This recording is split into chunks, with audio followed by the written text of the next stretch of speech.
Hello friends, गायत्रीबेनના કિચનમાં તમારું સ્વાગત છે। આજે આપણે સિંગદાણા અને સૂકા કોપરાની ચીકી બનાવીએ છીએ। એના માટે મેં સિંગદાણા લીધા છે, એ હજી મિક્સરમાં ભૂકો કરવાનો છે 150 ગ્રામ, ને આ 100 ગ્રામ ગોળ લીધો છે, આ 100 ગ્રામ કોપરું છે, સૂકું કોપરું છીણેલું, અને આ ઉપર ભભરા બદામ, આ ઘી લીધું છે, અને આપણે અડધી ચમચી સૂંઠ નાખીશું અંદર કે જેથી વાયડી ના પડે। આ વાયુ થઈ જાય ને મગફળીનું છે ને આ ચીકી, એટલે એના માટે આપણે સૂંઠ અડધી ચમચી નાખીશું।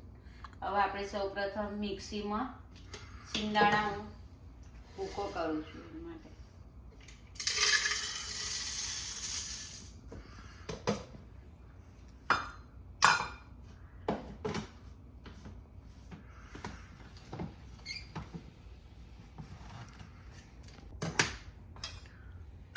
આપણો સિંગદાણાનો ભૂકો રેડી થઈ ગયો છે।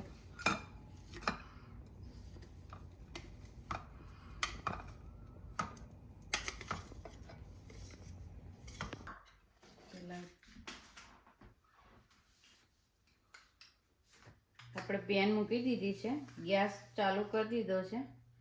પહેલાં ખાલી 1 ચમચી ઘીમાં આપણે જે આ કોપરાનું છીણ લીધું છે, સૂકા કોપરાનું, એ શેકી લઈશું 2 થી 3 મિનિટ।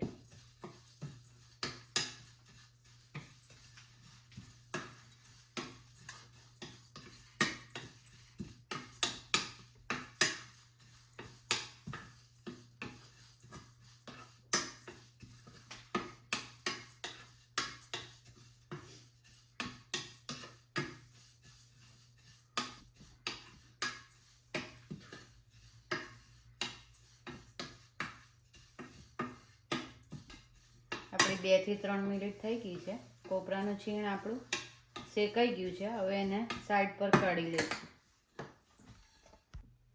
ફરી પેન મૂકી અને ગેસ ચાલુ કરીશું, અને આ ઘી જે આપણે લીધું છે એ નાખીશું।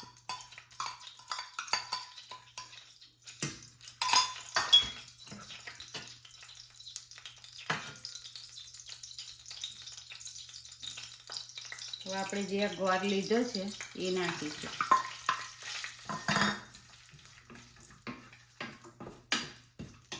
ગોળ ઘીનો પાયો કરું છું મેં, અને પાયો બહુ કડક નહીં થવા દેવાનો, નહીં તો ચીકી પથરા જેવી થઈ જાય।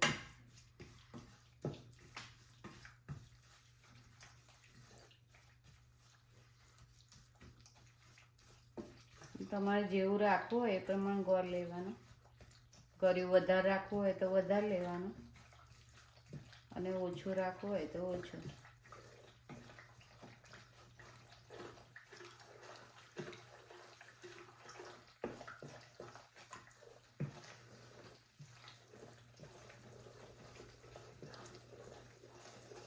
આપણો ગોળ ઘીનો પાયો તૈયાર થઈ ગયો છે। આ મેં શેકેલા સિંગદાણાનો જે ભૂકો કર્યો છે મિક્સીમાં એ નાખી દઈશું।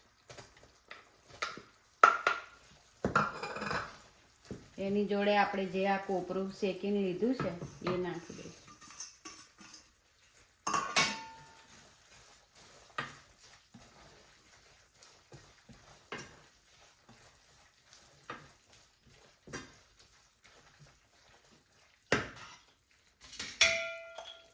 અડધી ચમચી સૂંઠની નાખીશું।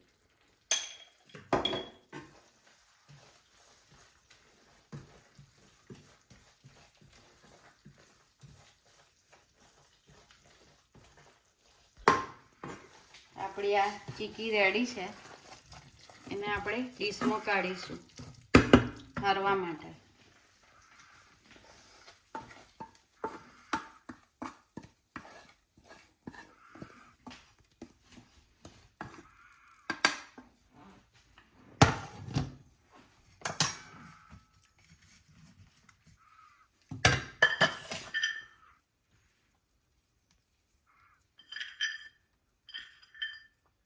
એની ઉપર બદામ ભભરાઈશું, 5 થી 7 મિનિટ રવા દઈશું, ઠરે એટલે એનો ચકતો પાડીશું।